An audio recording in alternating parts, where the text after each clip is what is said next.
this video, we are going to solve question number 5 and 6 of trigonometric function, class 11th exercise 3.1.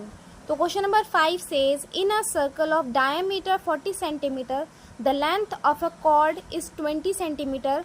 Find the length of minor arc of chord. Minor arc की length निकालनी है आपने, ठीक है ना. Diameter हमें दिया हुआ है 40 सेंटीमीटर, इससे रेडियस तो पता चली जाएगा. रेडियस कितना हो जाएगा 20 सेंटीमीटर, मतलब इसका हाफ. ठीक है.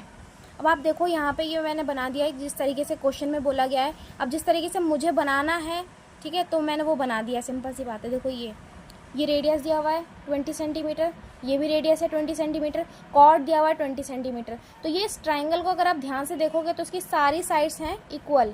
ठीक है. जब सारी साइड्स इक्वल हैं तो सारे एंगल्स भी इक्वल होंगे. ठीक है ना. तो ये एंगल, सारे एंगल्स भी इक्वल होंगे, साइड सी बात है ना. ठीक है. तो ये एंगल कितने के हो जाएंगे 60 डिग्रीज. तो ये एंगल तो हमें पता चल गया 60 डिग्रीज है. अब हम सिंपल क्या करेंगे, ये वाला फॉर्मूला लगा देंगे, theta is equal to L upon R. यहाँ से एल कितना निकल के आएगा, थीटा इंटू आर. लेकिन आप एक चीज़ आपने अगर गौर करी हो तो इसमें ये देखो, इस फॉर्मूले से आंसर जो आता है वो रेडियन में आता है. ठीक है ना. मतलब थीटा जो है वो आपको रेडियन में लेना रहता है, लेकिन ये क्वेश्चन में दिया हुआ है हमें डिग्रीज में. तो सिंपल हम क्या करेंगे, ये जो डिग्री वाला क्वेश्चन में मतलब जो दिया हुआ है एंगल, उसे हम रेडियन में चेंज कर लेंगे. तो वो क्या आ जाएगा π/3. चेंज करने के बाद उसके बाद फॉर्मूले में वैल्यू पुट करेंगे एंड हमारा आंसर आ जाएगा 20 π/3 सेंटीमीटर. ठीक है ना. बहुत ही ज़्यादा सिंपल था. अब question number 6 says, if in two circles arc of same length subtended angles 60 degrees 75 degrees at the center from the find the ratio of their radii. radii मतलब वही रेडियस का रेशियो निकालना है आपने. ठीक है.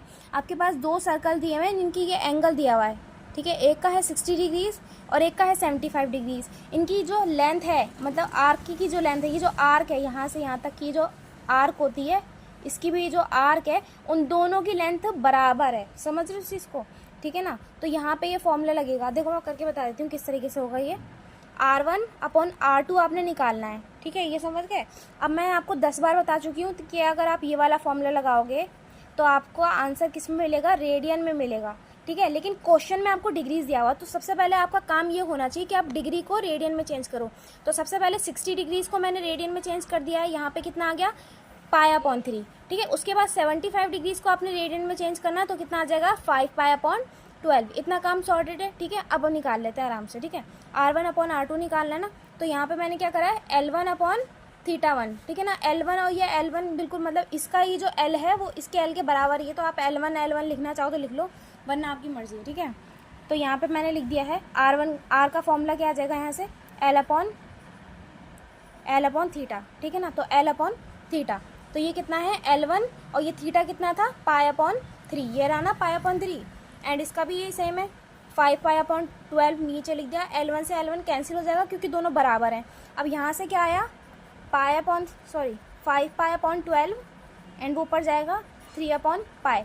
ये पाई से ये पाई कैंसिल हो जाएगा, ये से ये कैंसिल हो जाएगा. तो आंसर क्या आ जाएगा 5/4.